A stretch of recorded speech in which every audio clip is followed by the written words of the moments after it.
Hi everyone, welcome back. I'm Michael Sandler, your host on Inspire Nation. If you've ever had emotional responses that were holding you back or causing you pain, or felt your subconscious was tripwired against you, then do we have the Emotion Code show for you. Today I'm talking with Dr. Bradley Nelson, holistic chiropractic physician and medical intuitive, and the creator of a phenomenal energy healing system. He's also the author of one of the most important books we've found in our lives, The Emotion Code. And that's what I want to talk with him about today, how to release your trapped emotions for abundant health, love, and happiness. That plus we'll talk about Ranger the horse, Twigs and dog napping, Boofy the paranoid cat, heart walls, quilts, flowers, and diamonds, what's the real purpose of your refrigerator magnets, and why if you're touching an electric fence, you want to grab a friend. Gotcha. So welcome back to the show, Dr. Brad. Are you ready to shine? Absolutely. Thanks, Michael. And thank you, and a mighty woohoo! Woohoo! I love it. Before we dive right into things, I mentioned off air that we owe you a huge, huge thanks. Last year about this time, Jessica was recovering from mold toxicity poisoning, and she was starting to feel better, but she kind of had this dark cloud over her, particularly if any dark clouds showed up outside, because there was a huge fear of moisture and humidity and mold. Sure. And she kept saying, try the emotion code, try the emotion code, try the emotion code. And my response was, not ready, not ready, not ready, because I didn't trust my muscle testing at the time. Sure. And I didn't want to make things up. When I first started into it, we went through clearing after clearing after clearing after clearing after clearing, and they were making sense and adding up, and we did this for 2 days straight. And the difference in who came out of that in her was beyond night and day. It was like she was on cloud 9 compared to before, and particularly when weather rolled in, humidity was there, all of the emotions were down, and so her lungs felt better. Everything felt better. So thank you, thank you, thank you. Well, you're so welcome. So let's awesome. let's dive from there, and we'll talk really briefly about how this came about, because I really want to get into some of the nuts and bolts today. But how did you start to discover trapped emotions? Well, gosh, let's see. There was when I first got out of chiropractic school, I went to work with an amazing healer named Dr. Stan Flagg, who practiced up in Kalispell, Montana. And he taught me a real basic, now would be considered kind of a primitive method of releasing emotional baggage. And then as time went on, I learned some things from some other people, and some things came together for me. And as time went on, this process of learning from my patients, and also learning really from up above, I was in the habit of asking for help, saying a prayer really to God to help me with each person that I saw. It was a totally private, personal thing. Nobody ever knew that I was doing that, but that's what I was really doing for 17 years. Day in, day out, everybody that would come in, I would just take a moment and try to make a connection with that higher power. And there was information that gradually came. Sometimes the information would suddenly come, and it would be like my mind suddenly would fill with this download of information. Sometimes it was just gradual new knowledge over months and years of time.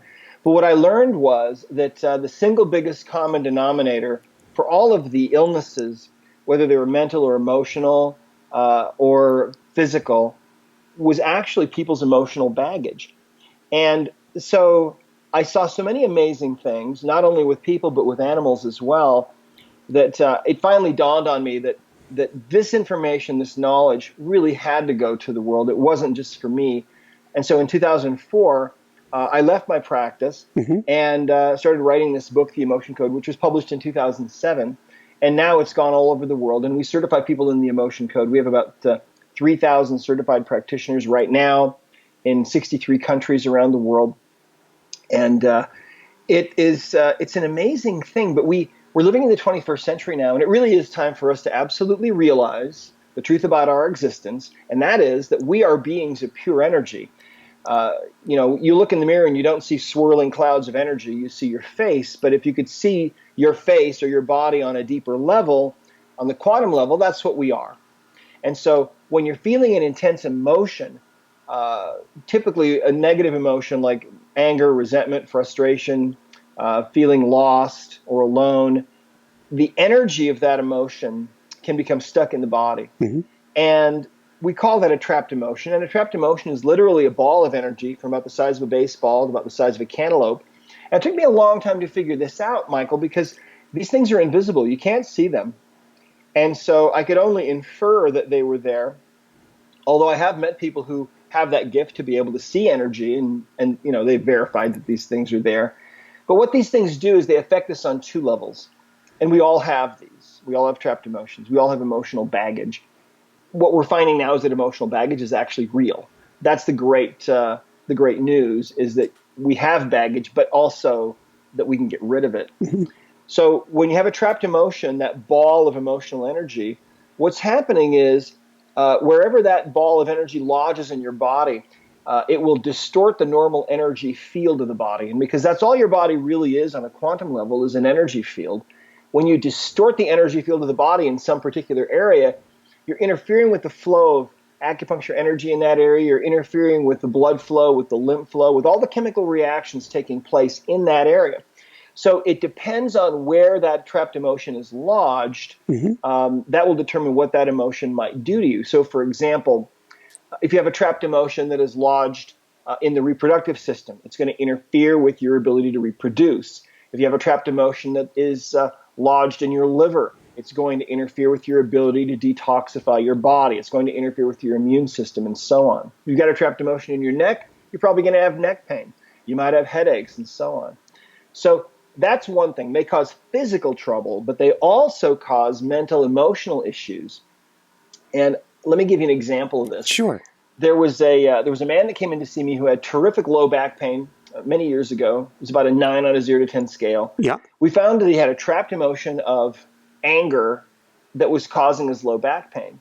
So this emotion was lodged in his low back. It was from about 20 years before. I released the emotion, and the pain within about 2 seconds was completely gone. And it was kind of miraculous for him and for me too. But what happened was a couple of days later, he came back into me and he said, Dr. Nelson, he said, I've had a problem for a long, long time, as long as I can remember, that I didn't tell you about when I came into you. He said, my back is fine. Thank you. That's amazing. I can't understand it. But he said, I've also had this other problem. I've had this problem with anger. Mm-hmm. He said, and I've been to anger management a few times, hasn't helped. I'm always yelling at my wife and my kids. I got to watch the road rage. I'm always on edge. And he said, since you released that emotion of anger from me, I don't feel that anymore. I feel like a different person. I don't feel that anger. How does that work?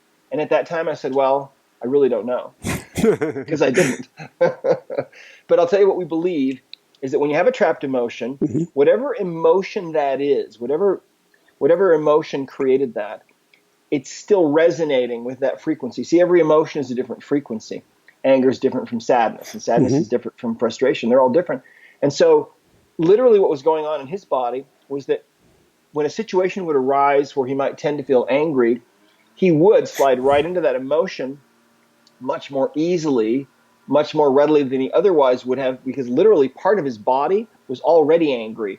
In other words, the tissues within that little sphere of energy were feeling that emotion all the time. So to quote something from the book, you talk about tuning forks and resonance. Part of his body yep. is already in the resonant vibration of anger, so it's easy yep. for the rest of him to get in sync. That's exactly right, because when you're feeling an emotion, you're feeling a certain frequency mm-hmm. of energy. And everything is energy. The body's energy, the desk you're sitting at, your chair, the earth, the sun, the moon, the stars. It's all energy, really. I want to talk about how this works and how we get in sync and how we get rid of this. I was thinking of, so we've got holiday time of year coming up. We've got an election that's really been, we're a very apolitical show, but we've had an election that's torn at people's heartstrings one way or the other. And right. so I'm wondering if there are collective trapped emotions caused by the field of energy of everyone and everything around us that we need to deal with as well. Well, yeah, that can certainly happen, and we call those shared trapped emotions. Mm-hmm. And the fascinating thing about that is in quantum physics, there's a principle called non-locality. Yep. And that just means that one energy can be in more than one place at one time, and it's the same energy. And what we find with a shared trapped emotion, and this can happen in families or in groups of people, if you release that emotional energy from one person, because it is the same energy really in everybody else, it releases from everyone simultaneously. It's similar to an inherited trapped emotion where at the moment of conception, you receive emotional energy from mom or dad that they might have gotten from their mom or dad, and it could go back many generations. When you release that trapped emotional energy on you, it releases from all of those people all the way back, however far back it may go. Because they're still around, they just don't have bodies. Very, very cool. And okay, so I can't resist. Tell us about then Ireland and 22 generations ago. Oh, gosh. Okay. Well, what happened was I asked my daughter to work on me one day. And I was in Salt Lake, and she was in Seattle. And but one of the beautiful things about the emotion code is that you can do it on people at a distance because it's energy work. And so you don't have to actually be there. Were you not feeling so great, or? I don't really remember. I just felt that I needed somebody to work on me. I don't really remember exactly. But anyway, so she's working on me. We're not on the phone, by the way, but she's working on me. And right away she finds, through testing, and this is all explained in the book, she finds that I have an inherited trapped emotion of sadness. Or sorry, no, it was hopelessness that I had gotten from my father. At the moment of conception is when we receive these emotional energies from mom or dad, and then they can affect us. He got it from his mother. She got it from her mother. She got it from her mother, and it went back 22 generations. Now, when my daughter arrived at that person that this had originated with, who lived back in the 1500s, she suddenly felt the presence of this grandmother standing right next to her. And she could feel her emotions. She could feel how desperate this woman was to have this emotional baggage released from her posterity. We have no idea what went on in her life, but the emotion of hopelessness was so powerful, it didn't stop with her. It got passed down many generations. And so she could also feel this woman's overwhelming gratitude that this was being done. So when my daughter released that emotion, she could feel it ripple through all those generations, all those 22 generations. And that's how this works. It releases from all of them. And on my end, I had one of the most amazing healing experiences in my life. Even though we weren't on the phone, suddenly that emotional baggage of hopelessness that I had been living with all my life was released. And I didn't even know that it was there until it was released. It was kind of like if you live next to a factory that's got a hum coming out of it, and you live there all your life, you don't really hear it. After a couple of months, you don't notice it anymore. But if the factory shuts down and goes out of business, then suddenly the silence is deafening. That's what happened to me. All of a sudden, this background music of hopelessness that I did not even know was there suddenly was gone, and I understood it perfectly. And I thought, my gosh, I've had that all my life. That's unbelievable. And I called her, and it was an amazing thing. Now, she had received that emotion of hopelessness from me. And let me tell you what happened to her. She is one of the most amazing oil painters that I've ever seen. She does portraits. She's absolutely phenomenal artist. Until that day, she had never painted a single painting because she had this feeling of hopelessness that permeated her body on a certain level, and she had never picked up a brush because she just felt hopeless about it. A year later, she had an art showing in Seattle. And she never, now think about this, she never would, I believe, have ever painted a single painting if that emotion had not been released. Now, you think about your ancestors 200 or 300 years ago. What did they go through? And how much is that holding you back right now in your own life from the things that you might otherwise be able to create? It's an incredible thing. It's an excellent question. So two pieces on this. First off, I worked on emotion code with Jessica this morning. I must admit, collective amnesia. I put the book away. I put the technique away for quite a while. I don't know how we do that. We all do that with different self-help things. We use it for a while, and then we completely forget about it, even though it was life transformative. So we're back on the horse and very thankful for the interview. So earlier today I was working with her, and she had one of sadness that turned out came from her dad, whose mom had passed away when he was a little kid. And so we worked on that. So it'll be very, very interesting to see how that goes. Now, the other piece is when you last had me on, or I had you on the show, however that works, we worked on a heart wall. And from my mom's side, I love you guys so much, but we all know and would admit there are some challenges on that side of the family, some emotional challenges that are very, very deep, cut to the core, go way back, and has left all of the kids and all of the grandkids struggling. Sure. And so I can see how this could be incredibly beneficial. We had on a guest recently, Mark Willin. He has a book, It Didn't Start With You. And it's talking about inherited family traumas and actually epigenetics, and you can literally see, if you wanted to, the genes that have been flipped on from emotional trauma from generations and generations. To me, it was mind-blowing that the cells in your body were present in your grandmother. The literal cells in your mom's eggs were in your grandmother and carried forth. So the imprints are huge. Absolutely. Well, and science is bearing this out now and verifying this, because they've done studies where they've taken a rat, put a rat into a maze, and at a certain point in the maze, if the rat receives an electrical shock, their offspring, when they go through the same maze, will stop at that point because they have inherited somehow the memory of the maze and the memory of that point in the maze. And they've also verified now that people who go through traumatic things like the Holocaust, their children generations later will experience physical illness because of what their grandparents went through, etc. So what we're showing the world now is that you can actually find this kind of baggage yourself and release it and experience the benefits from getting rid of it. And the amazing thing, it not only releases from you, but it also releases from those ancestors. In fact, let me tell you a story. This is mind-blowing, but I know you have a lot of mind-blowing stuff on your show, right? We shoot for this stuff. Exactly. One of our practitioners told me the story that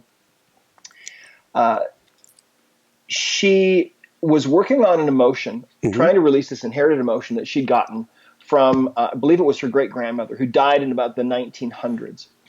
And the emotion was shame, which is the lowest frequency of all the vibrations, of all the emotions, the lowest one of all, we think. And suddenly, this woman appeared to her, and it was her great-grandmother, who shared with her what had happened. Now, this woman had been dead since the 1900s, okay? But what happened was she told her great-granddaughter that she had been sexually abused for many, many years. She never told a soul, took the secret with her to the grave, died an old woman, and was so moved in that spiritual world where she was so moved that this was being done, that this was being released from her, that she actually made her presence known. And this woman and this great-grandmother of hers wept together. Think about that. It's mind-blowing, but wow. Yeah.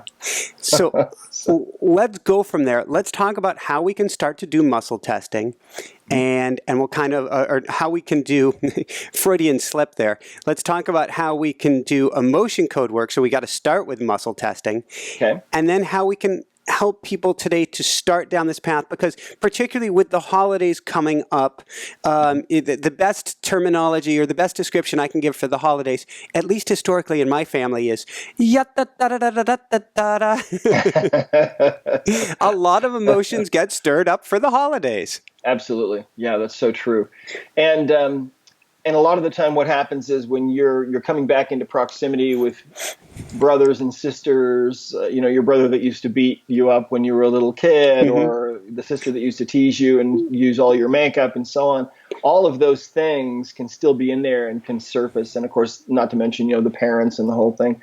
So you can release your own emotional baggage about family members, and it can make Christmas time or Hanukkah or the holidays a lot smoother for you. So first of all, it's important to understand how we find this emotional baggage. You see, the conscious mind is a very, very small percentage of your intelligence. Less than 1%, we think. And so the subconscious mind is the greater than 99% of your intelligence. That's the part of you that knows what's going on. That's the part of you that knows if you have emotional baggage. Consciously, you don't know, but the subconscious mind knows. And so how do we access the subconscious mind? We use different methods of muscle testing. Yep. Okay. And one of the methods that's one of the easiest methods that I can share with your listeners right now is something that we call the sway test. And so here's how this works. If you just stand up and drop your hands to your sides, and you close your eyes and just totally relax, and then you think about a certain thought, your body will tend to sway forwards if the thought is positive, or backwards if the thought is negative. And you can do this seated as well, as long as you're kind of on the edge of your chair. It's easier standing. But this has to do with the fact that all organisms respond to positive or negative input. So, for example, they've done studies with plants, and they find that if you put a plant in a room that has uniform lighting all around, and you put a speaker in the corner of the room that's playing soothing classical music and lullabies, the plant will grow towards the sound coming out of the speaker. If they put a speaker in the room that's playing harsh, negative music, screamo, grating sounds, annoying sounds, the plant will grow the other way, away, and even the roots will bend away. I know, right? Sad. So anyway, let's do this. Close your eyes, drop your hands to your sides, just totally relax. Yep. And we'll start with something negative. Think about the word war. Think about that word war. We hear that word all the time. We've heard it all of our lives. But for a moment, I want you to just try to get in touch with what war really is. What really happens in war? If you had to explain what goes on in war to individuals and to families and countries and villages, what would you say to somebody? How would you explain it? And as you're thinking about that and holding that thought of war in your mind, the moment your subconscious mind actually starts to connect with what that thought is, at that moment your body will start to sway backwards, and that's your body trying to move you backwards, move you away from the sheer negativity of that thought. That's your subconscious mind moving you away. Now, on the other hand, let's try something positive. If you imagine, think about someone in your life that did something really nice for you or that helped you in some way, somebody that you can feel gratitude for. Allow your heart to fill with gratitude for that person or that thing. Maybe it's your marriage, maybe it's your kids or your work or your country, whatever it might be. Allow your heart to fill with gratitude for whatever that might be. And as you do that, and as you fill your heart with gratitude, your subconscious mind, when it makes the connection with what that feeling, that emotion, that vibration of gratitude is, at that moment you'll start to sway forward towards that thought of gratitude. Now, this is what we call the sway test. We know that the subconscious mind responds. You'll sway forward towards thoughts of truth or positivity or congruency. You'll sway backward away from thoughts of negativity or falsehood or incongruency. And so we can use this to ask if you have trapped emotions. So what you can do is you can ask this question in your mind. Just pose this question while you're standing there very relaxed with your hands down by your sides. Ask, do I have a trapped emotion? Do I have a trapped emotion? And as you hold that thought in your mind, your body will tend to sway forward for yes or backward for no. And let's ask another question. Let's pose this question in your subconscious or in your conscious mind. Do I have a heart wall? Now, and we'll explain what a heart wall is, but your subconscious mind knows what it is, even if you've never heard of it consciously. So just pose that question. Do I have a heart wall? And then pose that question. Hold that question in your mind. Yeah. And if your body sways forward, that's a yes answer. And if your body sways backward, that's a no answer. So this is one of the ways that you can get answers. Now, in the Emotion Code, we teach a number of different methods. Another one that you were showing here a minute ago is what we call the ring-in-ring method. Yep.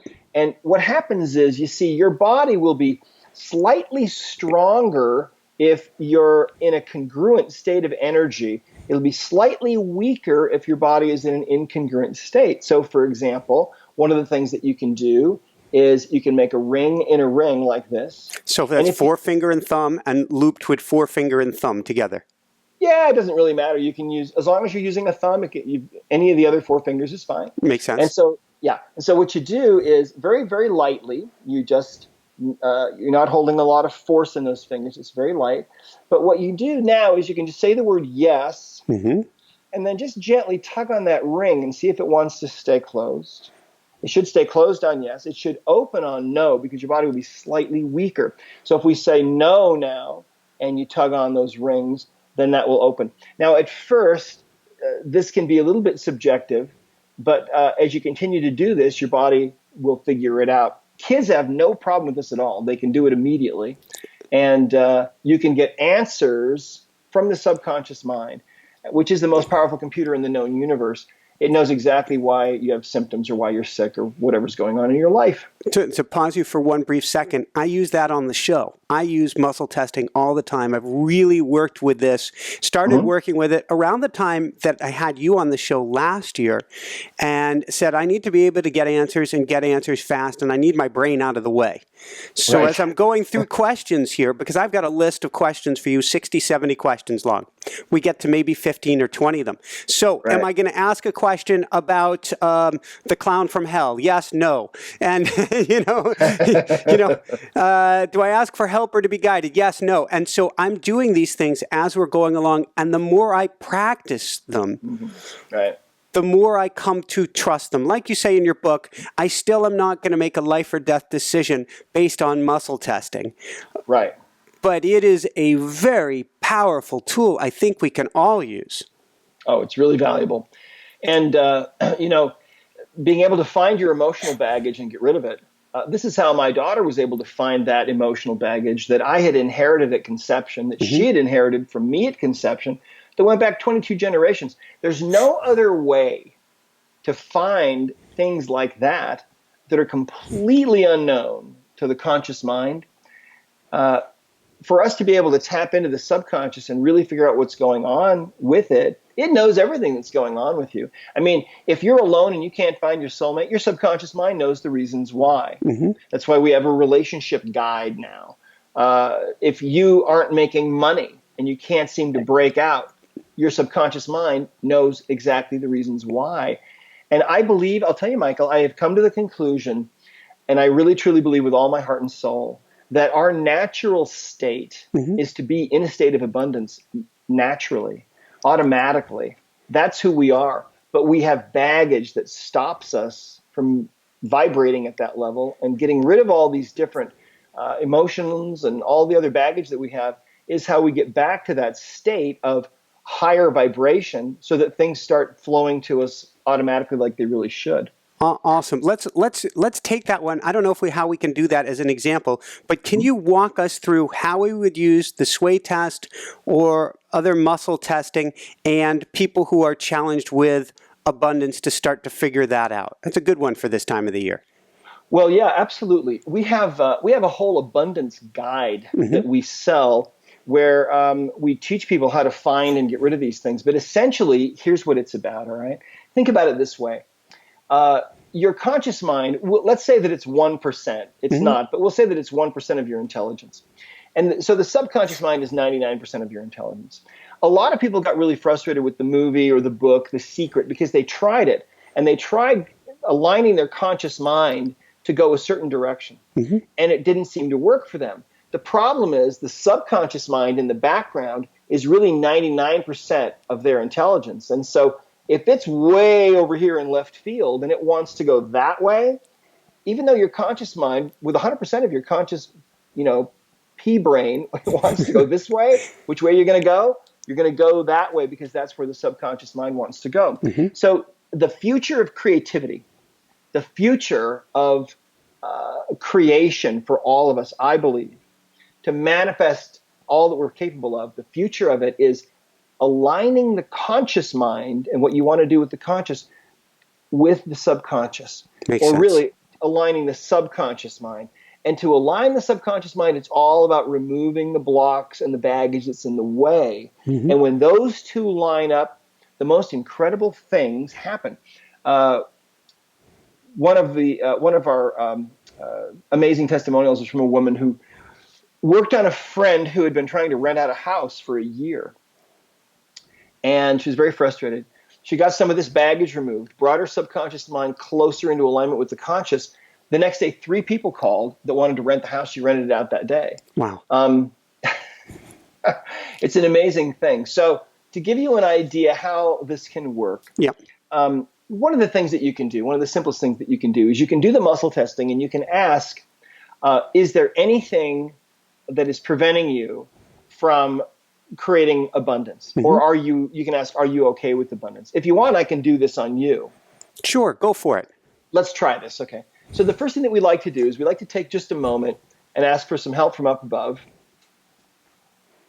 Because the highest duty of the healer is to act as a go-between, I believe, for that higher power. So now, the human body has this amazing ability built right into it to set aside its own needs to act on behalf of someone else. Mm-hmm. And so what I can do now is we call this acting by proxy, and that's our intention here. My intention is to work for you. So I'll do some muscle testing here, and I'll ask, okay, can I act as proxy for you? Yes. So what that means is right now, at this moment, my subconscious mind has set aside its own needs. Normally, if I were to say, my name is Brad, that would be a congruent statement, and I would get a strong muscle test. Right now, if I say my name is Brad, it's actually weak. Why? Because my name temporarily now is Michael. My name is Michael, and it's strong. That's hi, Michael. Yeah, hi. Hi yourself. So, I'm schizophrenic, and so am I. Right? But this allows us to connect on this very, very profound energetic level. Mm-hmm. So what I can do is I can ask this question. Are you okay, Michael, with total abundance in your life? And the answer actually is no. So at that point, what we would do is we would look at the emotion code chart. And if you go to Google, you can find there's lots and lots of these. And I'm looking at all these different languages of these charts right now. Here we go. Okay, great. So I've got a chart here. And so here's the question. Yep. If you're not okay with abundance, then chances are there's a trapped emotion there. And what emotion is this? And this is how the emotion code works. Is this trapped emotion in column A on the chart? And the answer is no. Mm-hmm. So we've just eliminated 30 emotions out of 60. We know it's not in column A. For people who are just listening and can't see this, on the emotion code chart, you Google it, it's right there for you, but it just has 2 columns, A and B. It's 6. It's 2 columns wide, and it's 6 columns down. Yeah, 6 rows and 2 columns. Thank you. 60 emotions.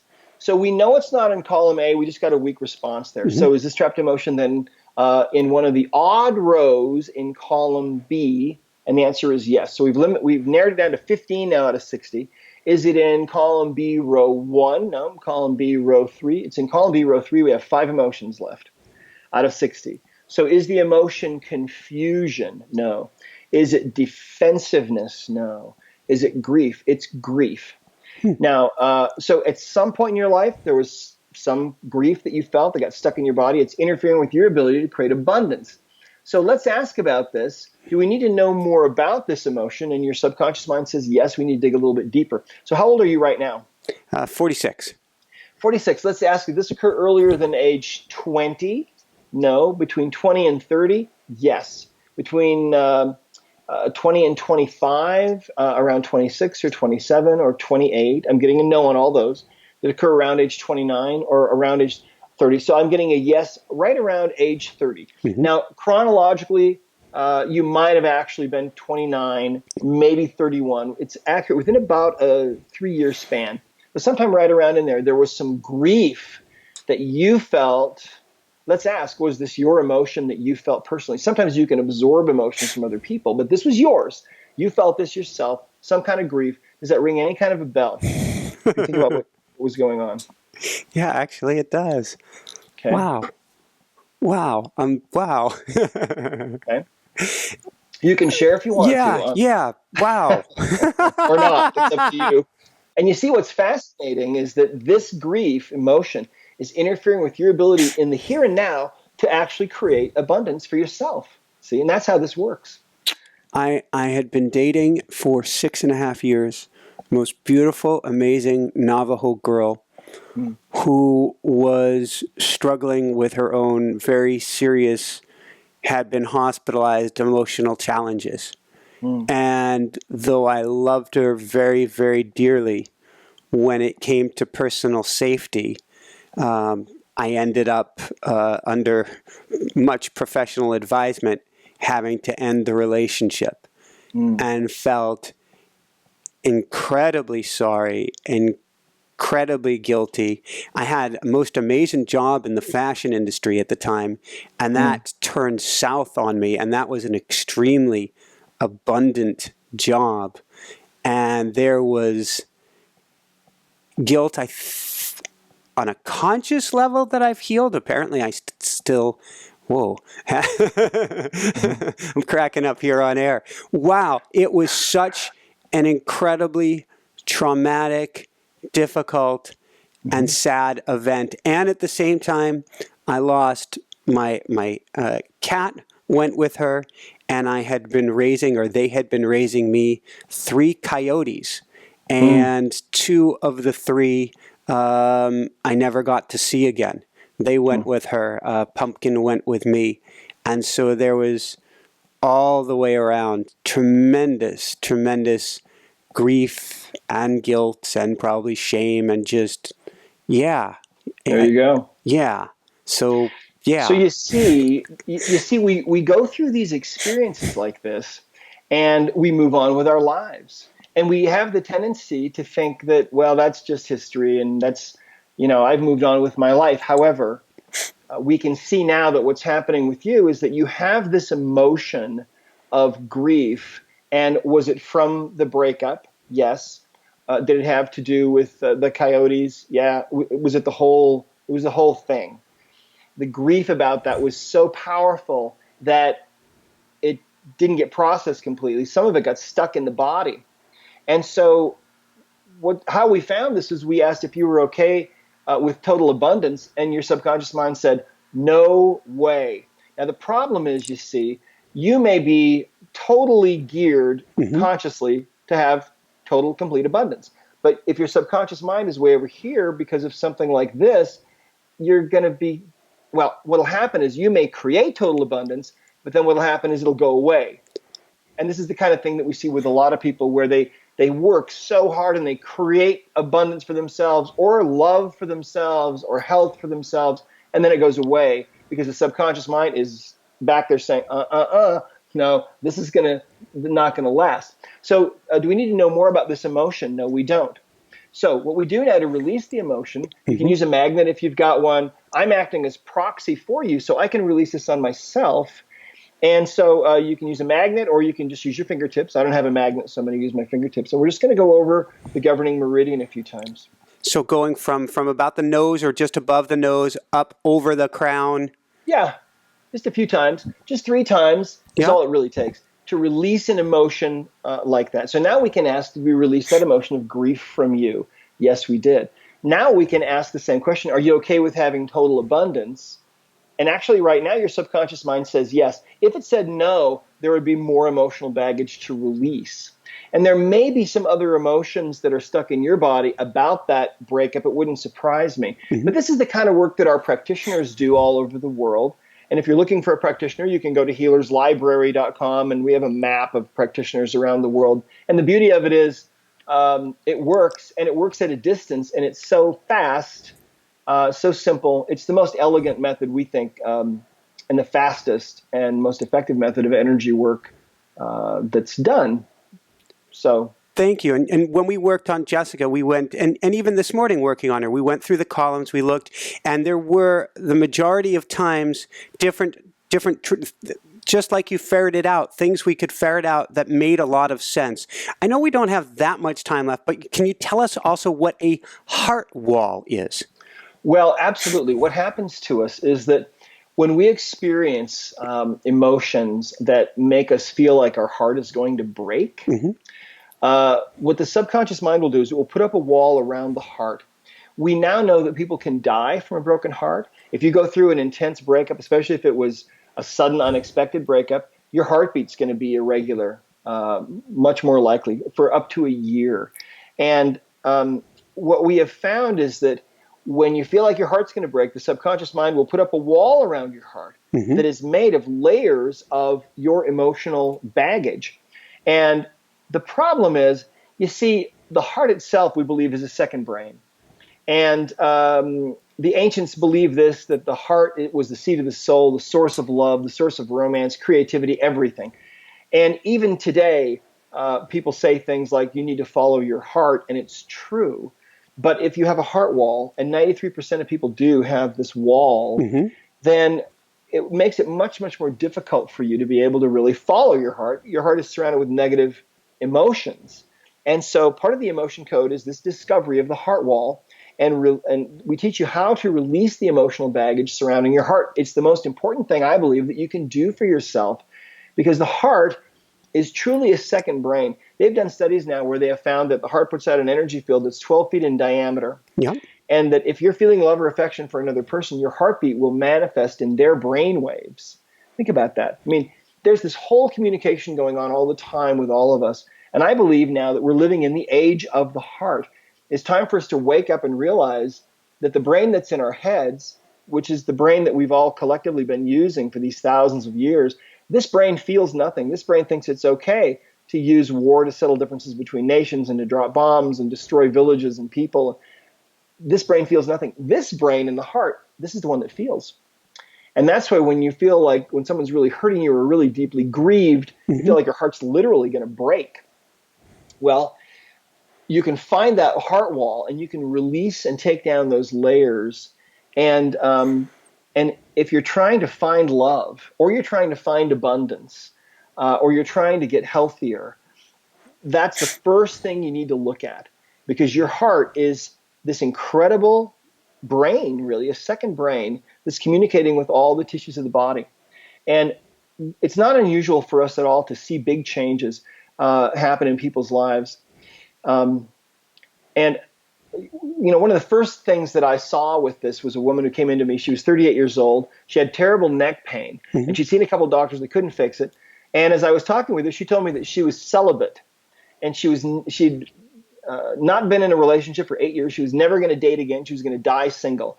And she was only 38, and she was an attractive person. And I said, well, what happened to you? She said that 8 years before, this guy dumped her and broke her heart, and that was it.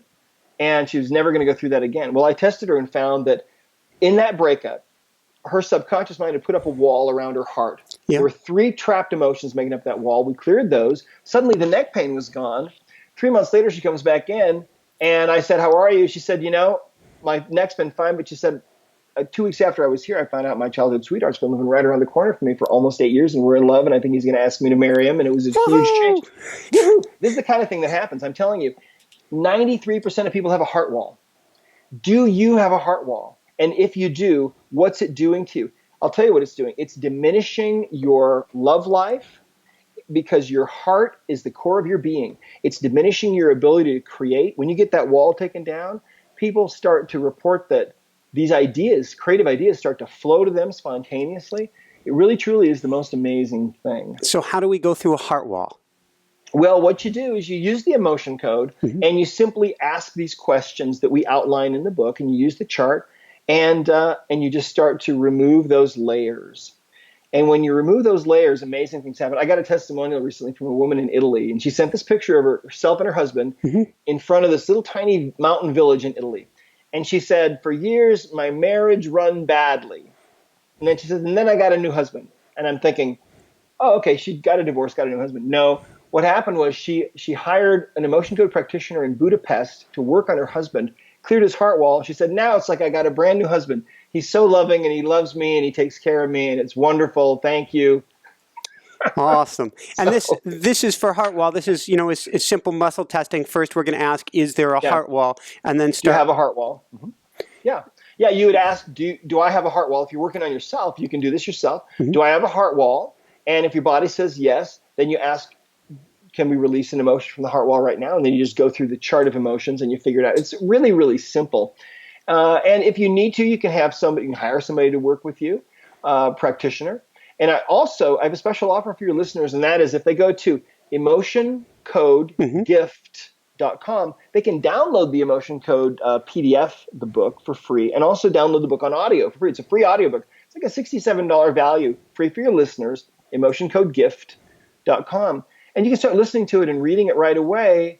and start changing things, because we've all got emotional baggage, not only from our own lives, but also from the lives of our ancestors.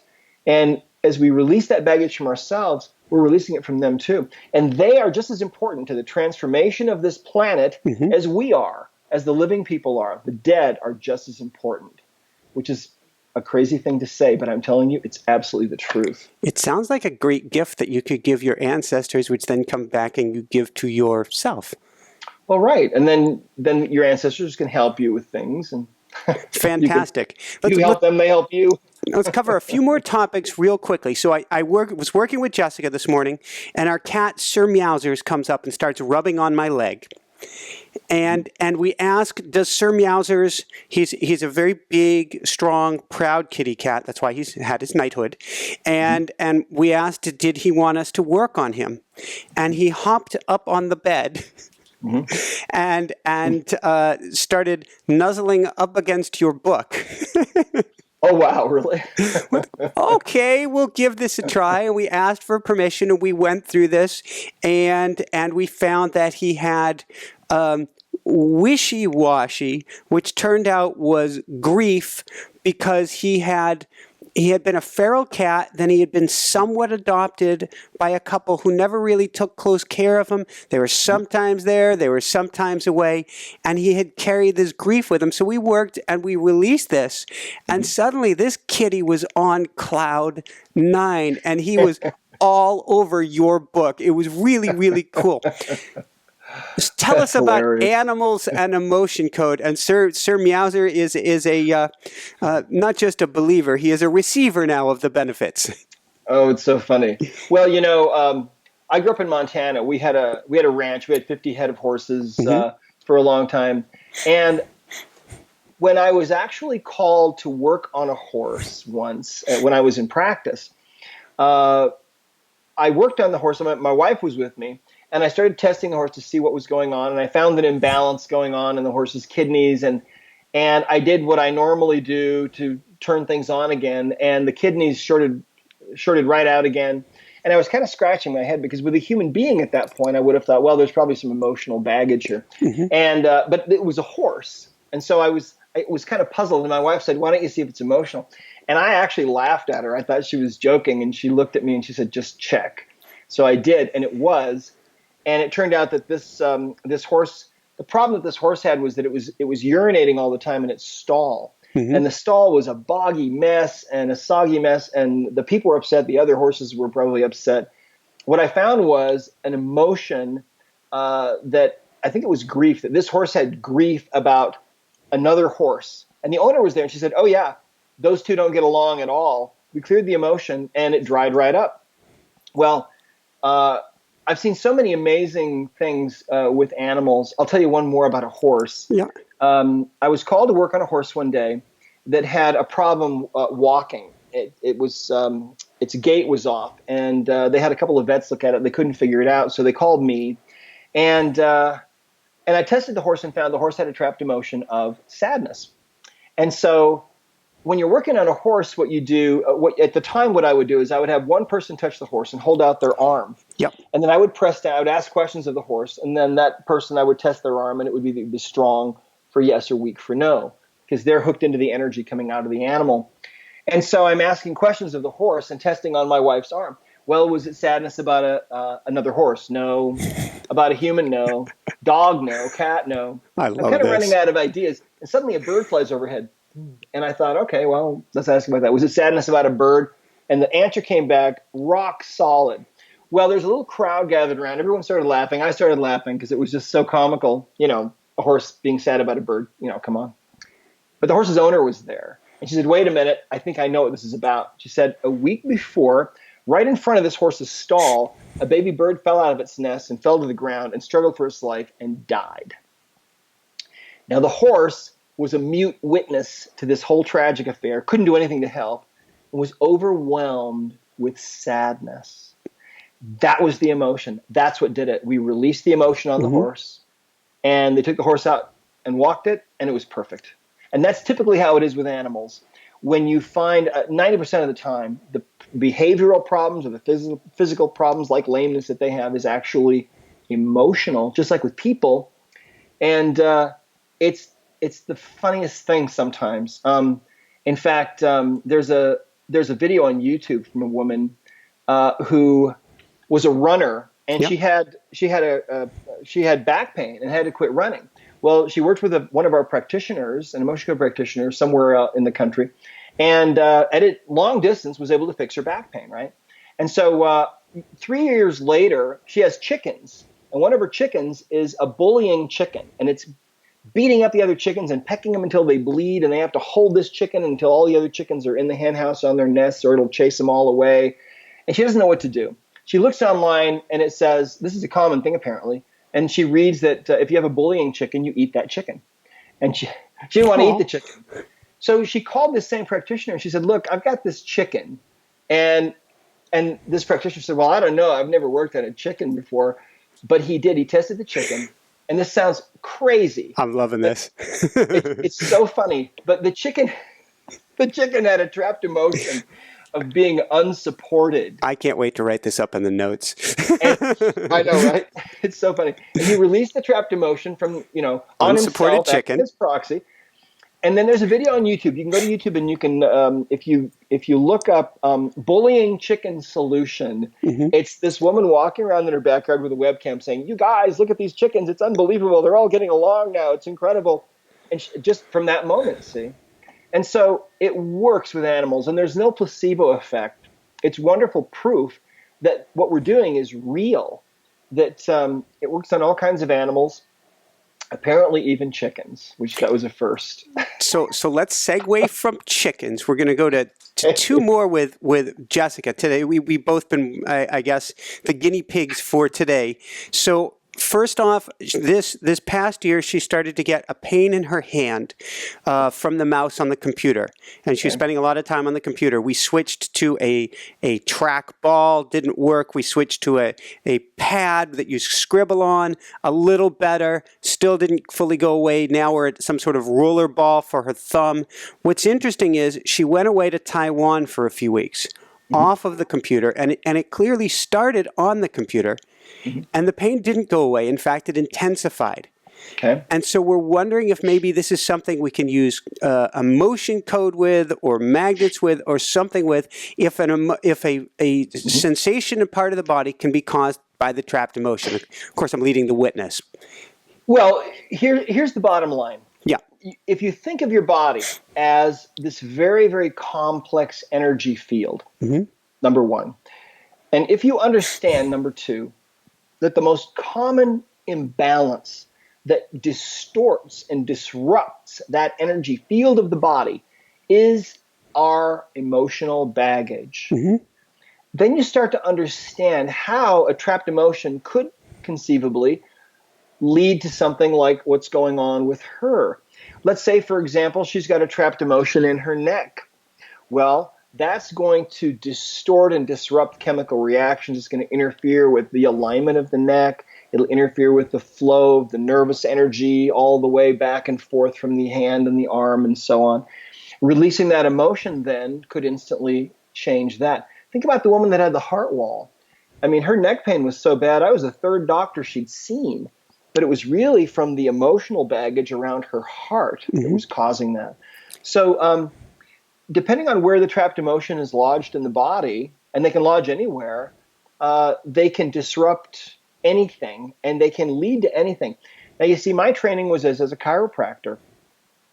And as a chiropractor, my job was to find misaligned bones and fix them. But what I found as time went on was that misaligned bones almost always have an underlying reason for the misalignment to even be there. And that underlying reason was almost always emotional baggage, you see. And every disease process that I've seen in almost 30 years now has had emotional baggage as a component, sometimes as the only underlying cause, but it's always a component. Every case of cancer, 28 years now, every case of cancer that we've seen has emotional baggage as a component. Sometimes, in my opinion, it's been the only underlying cause. Anxiety, depression, panic attacks, phobias, PTSD. You know somebody with PTSD, give them a copy of the Emotion Code book, send them to emotioncodegift.com, and they can knock their PTSD, in our experience, right out the window.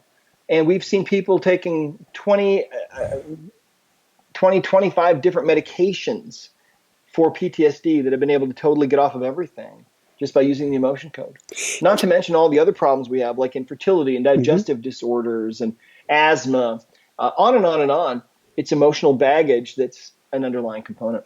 Can we flip things on its head? I don't mean to shortcut the process, but if we know there is a trauma, if we know there is an emotion, can we just go straight to it instead of going to the charts? Well, yeah, you can, but we always use the chart because you have to identify the exact emotion. You might think that it's depression, but it could be something like sadness, and you need to find that exact emotion. But the process is really simple. So, for example, if you went through some kind of a childhood trauma, maybe you were bullied as a kid, you can ask the subconscious mind, do I have any trapped emotions about Billy that used to beat me up? And the subconscious mind will tell you, yes, you do, or no, you don't. And then you can zero in on those and release those really rapidly. Fantastic. So one of the last things Jessica always likes me to ask about kids and parenting and the topic of the day. And before we go really into kids, we're looking at, or she's looking at, conceiving in this coming year. How can we use Emotion Code to help bring in a happy, healthy, well-balanced little one? Well, one of the first things that you can do is, first let me explain that a lot of the time, women especially have a hard time conceiving because of emotional baggage. They may, for example, have a trapped emotion, even that they inherited from some grandmother or great-grandmother that was going through childbirth and had fear or panic or something, and that could get passed down, and it could make them infertile. So one of the things that you can do is you can ask, when you tune into someone like that, you can ask, do you have any trapped emotions that might interfere with your ability to procreate or to carry a child to term? And if the body says yes, then you go ahead and you find those and clear those out. It's really simple and fast. And then one of the things that you can do is, as the pregnancy is going on, believe it or not, you can actually work on that fetus in the womb. Whoa. You can use the mother as the surrogate person, and you can talk directly to the fetus, and the answers coming out of the fetus's subconscious mind will manifest as either strength for yes on the mother or no or weakness for no. And so, I've done this many, many times. And it works really well. In fact, you can also test, using muscle testing, you can test for the sex of the baby. But you can't get a reliable answer, in my experience, on this until the first trimester is over. During the first trimester, the answers will be all over the map. Okay? But after that, I used to have women come to see me just to test to see what the sex was going to be of their baby. And I was about 98% accurate, which I think is at least as good as ultrasound and easier. So you can do that. Very cool. So what advice would you give for parents, either for working with the kids on Emotion Code or even kids working on the Emotion Code? Well, the first thing is to realize that we all have emotional baggage. Kids generally have less than adults. They haven't been around as long. But I have 8 kids myself, 7 with my wife, and then 1 that she had before I met her. And with these kids that she and I have raised together, it's been an amazing thing. And I can't imagine raising kids without having the Emotion Code, because as things happen and as kids go through intense emotional events, you can keep the emotions cleared from them so that they're able to function a lot better and manifest all the beautiful things that they're supposed to be able to manifest in this world. So as a parent too, one of the things that we teach in the Emotion Code is that you can choose your own emotions. And once you get rid of your emotional baggage, then it's a matter of not developing any more. And so we teach you some of the methods. In Chapter 10 in the book, we teach you how to avoid getting more emotional baggage. And one of those things is to realize that in every circumstance, we do choose our emotions. And there's some things in there about forgiveness and other things. So That's in the book. Fantastic. On that note, particularly this time of year, what's the importance of prayer to you? Oh, well, if it wasn't for prayer, this work wouldn't exist, because it was actually an answer to prayer. Mm-hmm. I was trying to decide what to do with my life, and I thought I had my life all figured out. I was going into the MBA program at Brigham Young University. I went home to Montana, and I was sitting around with my mom and dad, with my wife, and out of the blue, my dad said, "Are you sure you don't want to go to chiropractic school? It seems like a great career. You've always wanted to do it." And I said, "No, I'm going this other direction." And he said, "Well, why don't you think about it one more time?" And I did. I prayed about it. And I actually got an answer that was really profound. And I actually heard a voice that spoke to me and it said, "This is a sacred calling." And so that's what we're doing now, is we're taking this sacred work really into the world, teach people how to get rid of their baggage so that their lives can be what they really are supposed to be. And that's the beauty of this work, is that it's real, it's from up above. And it doesn't have anything to do with drugs or surgery, although those are great if you really need those. But most of the problems that we have can be gotten rid of or alleviated just by getting rid of our emotional baggage. Thank you, thank you, thank you. And that is a mighty woohoo! Woohoo! Thank you. On that note, a question we like to ask just before the end of all of our guests is, what personally brings you the greatest happiness, or what I call the woohoo factor? Oh, gosh, just seeing people's lives change as people get rid of their own baggage, and people who haven't been able to fall in love their whole lives, who suddenly fall in love and they're in a relationship because they got their heart wall removed. I was reading a testimonial the other day from a woman in her 80s who said that she doesn't remember having a happy moment in her entire life until she started getting rid of her emotional baggage, got rid of her heart wall. She says now she can't wipe the smile off of her face. She feels joy for the first time. I mean, I can't even tell you. We have thousands and thousands and thousands of testimonials like this from all over the world. And that's what brings me the greatest joy, is to see how this is changing people's lives. It's real. And that's the beauty of it. I'm just glad to be here and be doing what I'm doing. This is my heart, is to bring this into the world. And I want to thank you, Michael, for helping me to get this message out to the world. It needs to get out. The world has to change. The world, the earth is transforming, but in order to really get there, it's going to take transforming the people that live on the planet. And this is how we do it. This is one of the ways we do it. It's the simplest and easiest and fastest way to give back to every single person their ability to heal. We all have that birthright, I believe. That's what we're doing. So I forgive me, one more question before we ask any last words of wisdom. If we have a parent or loved one that's suffering and we don't have their permission to work on them, they don't want us to work on them, what can we do to help the situation? Well, you have to respect that. One of the things we teach in the Emotion Code is that you absolutely get permission from people before you work on them. And it doesn't have to be written permission. It can just be verbal permission. And if it's one of your kids, for example, if it's a child of yours that's under legal age, then you can go ahead and work on them. It's not a problem. But if you've got an older child and they don't want you to work on them, they might allow you to work on them if you bribe them with cookies or something. that happens. Well, all right, fine, Mom. Make me the cookies. You can do whatever you want. If we would have a parent, we're not talking with them, or there's some block there. If you work on yourself, like we were talking about earlier, if we do enough work on ourselves, is there a chance we're going to help them as well? Yeah, absolutely. And praying for them, getting them a copy of the Emotion Code book, oftentimes is one of the most important things that you can do, because if they'll actually read it, it'll open their mind to the possibilities that exist now in the 21st century for healing. It's just not the same world that we're used to living in at all. Awesome, awesome, awesome. So any last words of wisdom you want to share with people?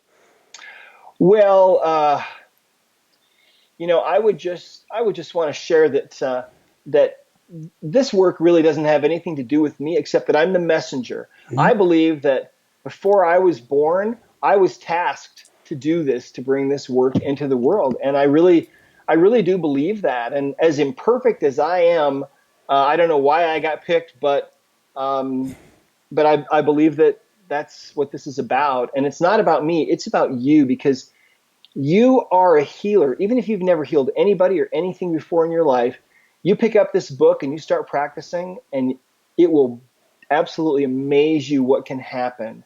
And you can be the catalyst to help heal yourself, your family, your children. Your ancestors are waiting for you to help them. And this is the only method on earth that we know of that will enable you to do that. So that's what I would say in closing. Thank you all for listening. And thank you, Michael, for having me on. This has been really fun. Thank you, Brad. This has been fantastic. And I know we're going to be diving a lot more into your book. I can't believe there was such a gap in time, but I have seen it work powerfully. And I want to dive deep. And everyone, if muscle testing, if you don't trust it that much in the beginning, I get it. That's actually what was the big hang up in starting with this. And my belief is you do it anyway. And there's no harm that you can get if you get a wrong answer. So just keep diving, keep clearing away, and keep working at this. Absolutely. You can use a pendulum too, by the way. If you, we believe that the key to all of this healing work is to just take a moment and whatever you believe the higher power to be, ask for help. Because then that power can flow through you, and stand back as miracles happen. So I think that's the most important thing we can do in life is to turn it over to something greater than ourselves. Absolutely. So for everyone out there, this is Michael Sandler saying, be well, have fun, get the emotion code, and get busy on it, and shine bright. Woohoo! Woohoo! Thanks, Michael. Thank you, Brad. This was beautiful. Yeah, that was really a lot of fun. Thanks so much.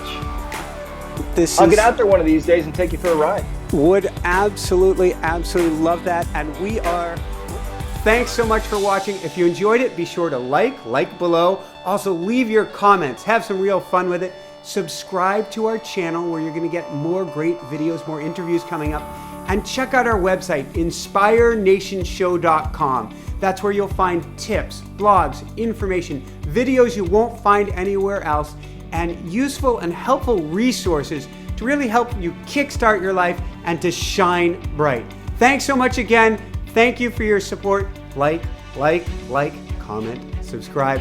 See the website. Thanks so much and have fun. Of course, shine bright. Woohoo!